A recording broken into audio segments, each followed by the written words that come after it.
Welcome to Murder in the Mitten, a historical Michigan true crime podcast.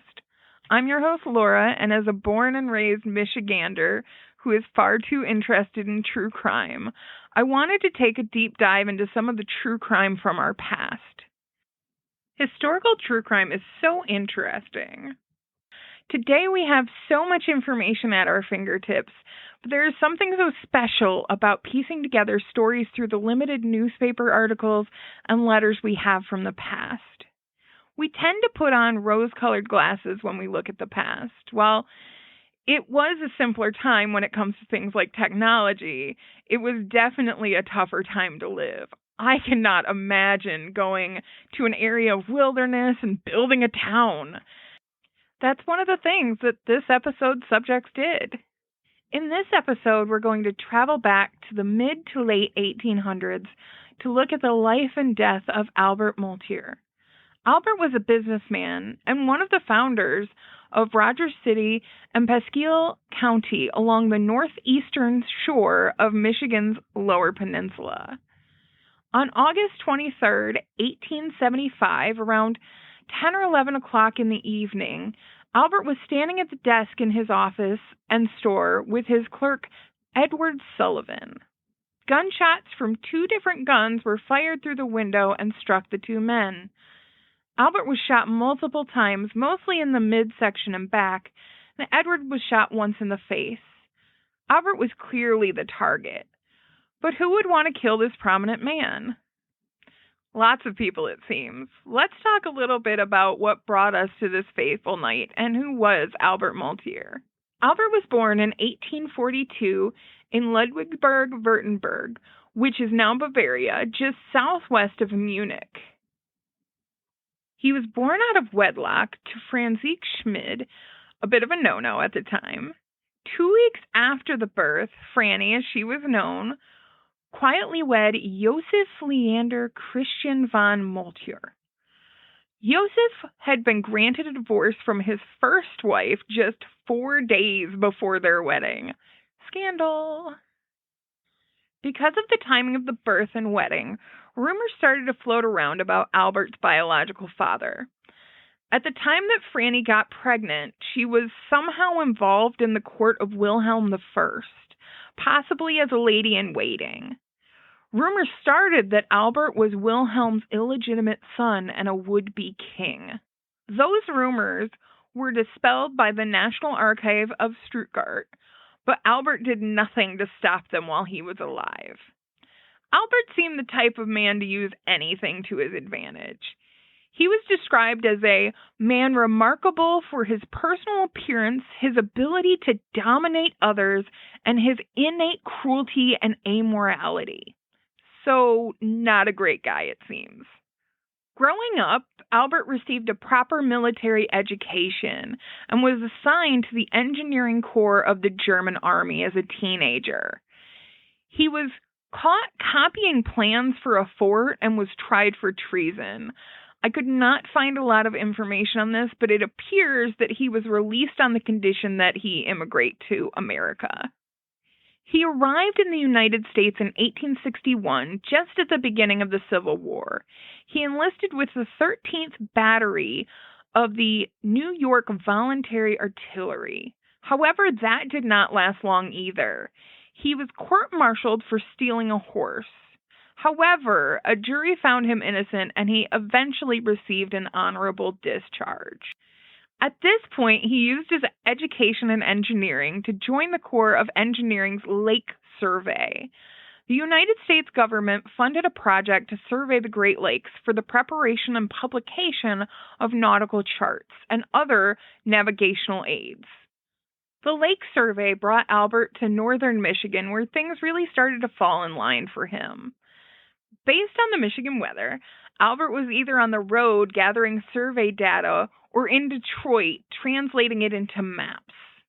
While in Detroit, he met and married Lucille Goodell in 1866, and the couple had twins, Edward and Frederick, in 1868. While he was on the road and surveying the area that is now Pasquille County, he started buying up a significant amount of land. This caught the attention of a few of his Lake Survey co-workers. J. Paul Mayer, his former supervisor, also started buying land in the area. The two were able to buy quite a bit of property near Lake Akiak, Lake Emma, and Lake Nettie. This was important for their future logging business because it allowed them to use the connected rivers to feed the logs to the Lake Huron shores. Albert turned to another former Lake Survey employee to help build a mill and truly bring this logging operation to fruition. William Rogers came from a wealthy family and had also bought some timberland in the area. He saw a good opportunity to make money in the area as well.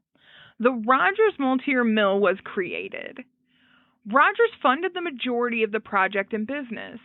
At the time, he was a law student and managed the legal interests of the mill. He preferred to stay in Detroit and only visited the area twice.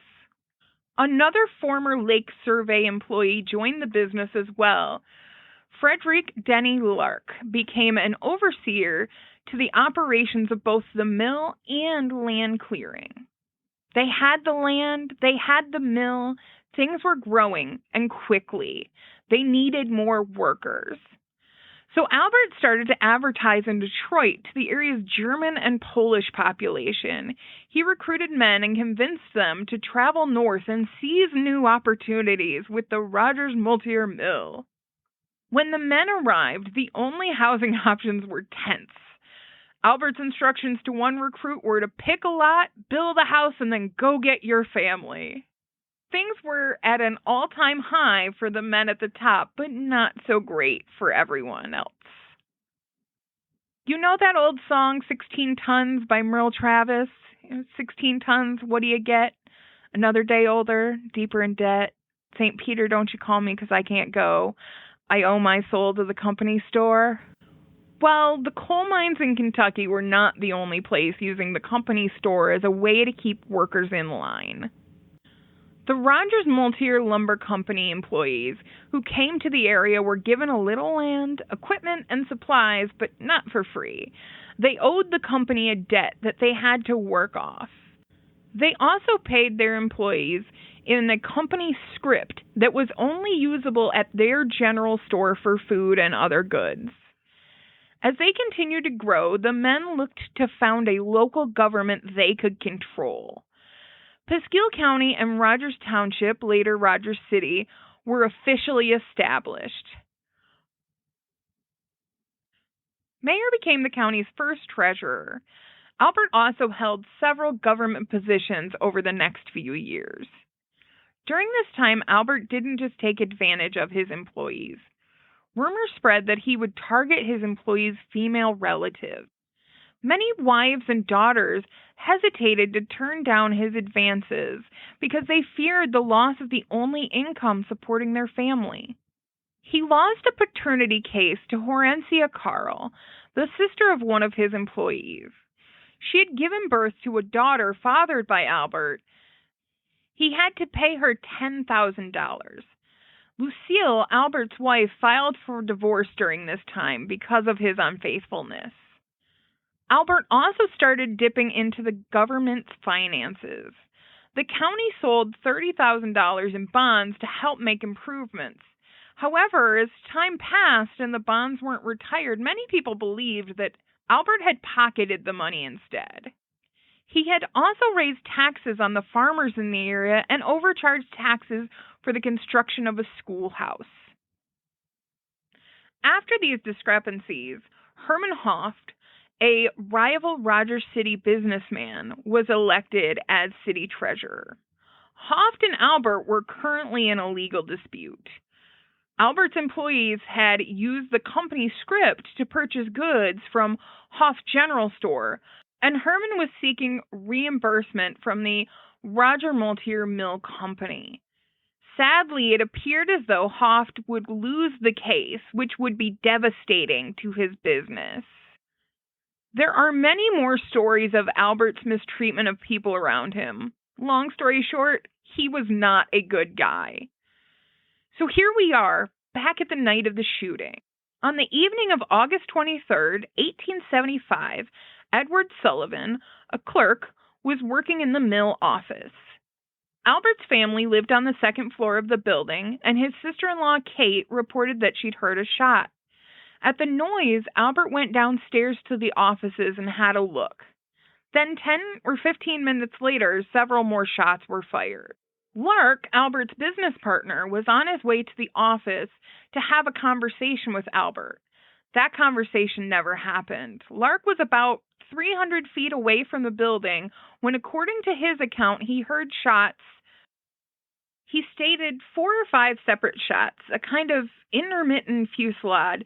Then there was a brief interval and a last shot of a different nature, and apparently as fired with a different weapon.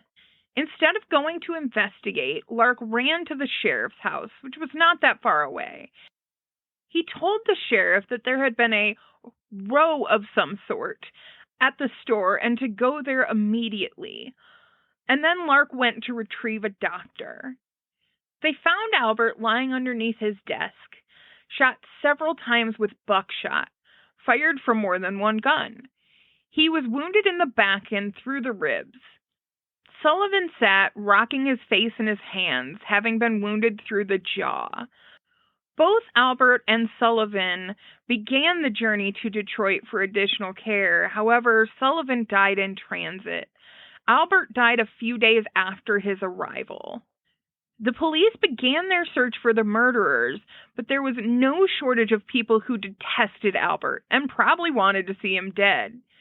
Several newspapers pointed to the brother of Hortensia Carl, who had just won her case against him, but that was purely speculation. The first and strongest lead came from the tracks that Albert's brother-in-law, Henry Colthier, found outside the window and around Albert's store. The tracks were particularly distinctive due to one of the prints having a twisted heel. Sheriff John Rich was told by a local surveyor that Andrew Banks, a local farmer, had a pair of boots with a twisted heel. Banks told the sheriff he'd dropped the boots in question off to the local shoemaker a day or two before Albert was shot. When Sheriff Rich questioned the shoemaker, however, he stated the boots had been left at the store for repair the day after Albert's shooting. During the investigation, a band of local farmers in the area, with a few drinks in their systems, even went after Sheriff Rich and those boots. The sheriff ended up in a boat on the water, boots in hand, to avoid the drunken mob. Seems suspicious. The evidence seemed damning for Banks, but shortly after, 2 different witnesses came forward offering him an alibi. They both stated he had been with them the night of the shooting. With a solid alibi, Sheriff Rich returned the boots and Banks was no longer a suspect. The case went cold and stayed that way for the next 15 years. Like most cases that go cold, eventually someone says something. And indeed, there had been a little bit of talk. Frederick Martz, a local shop owner, encountered an alleged conspirator. The individual broke down crying and confessed his part in the event. Martz then shared the story with a few other people. Eventually, he received a handwritten note from the Secret Vigilance Committee threatening his life if he didn't quit talking. In spite of that, no one followed up on this lead. Then out of the blue, William Repke, a Rogers City farmer, turned himself into the authorities. He named 14 other conspirators who were involved in Albert's murder. In his confession, he implicated some of Rogers City's most prominent citizens, most of them farmers in the area. Repke also pointed at Herman Hoft, Albert's longtime business rival, as the mastermind behind the murder, and to Albert Banks with his twisted boot heel as the man who had orchestrated the events on Hoft's behalf. Even with Repke's confession and the other evidence, when arrests were made, it was determined that Hoft and Banks had already provided alibis and were cleared. Speculation about Hoff and Banks' involvement continued to fuel the rumor mill. It didn't help that Hoff footed the legal fees for a few of the men on trial. In fact, the defense attorneys, whose case would be greatly benefited from casting doubt and speculation in another direction, went out of their way to request that Hoff and Banks not be considered as persons of interest. 2 of the men that Rep implicated were deceased. Another 4 of them named quickly confessed and turned state's evidence. The rest were tried for murder. Those trials were postponed for another 17 months while authorities attempted to assemble an impartial cross-section of community members as a jury.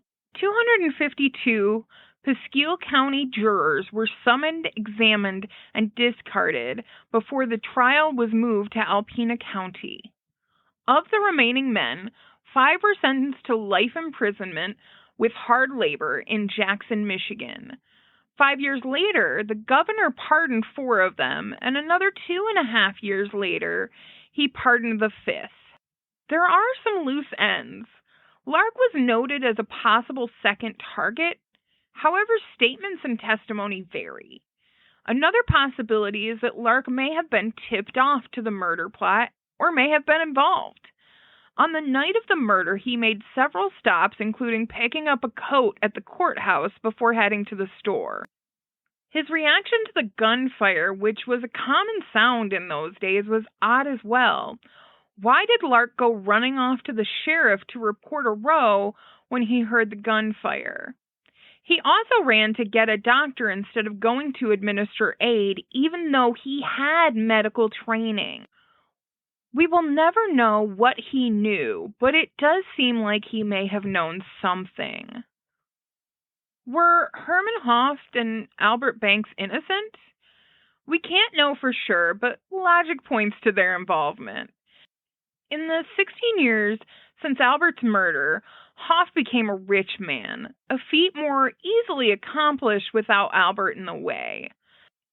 Judge Kelly, who presided over the trial of conspirator August Grossman, acknowledged that both Banks and Hoft were significantly implicated by the testimony of the witnesses and the evidence collected. Thus ends the tale of Albert Molitor, a ruthless man cut down at the age of 33. In most murders, the first question asked is, who would do this? In this case, it was more of a question of, who wouldn't? He clearly had more enemies than friends. When Albert was running for county supervisor, he said the following: "Do as I tell you, and you will get along all right. If not, you will be sorry for it. I am the king of Pasquille County." It doesn't always work out for kings. Thank you for listening to Murder in the Mitten, a historical Michigan true crime podcast. I hope you all enjoyed this story, and I look forward to learning more about our state's true crime history with you next time.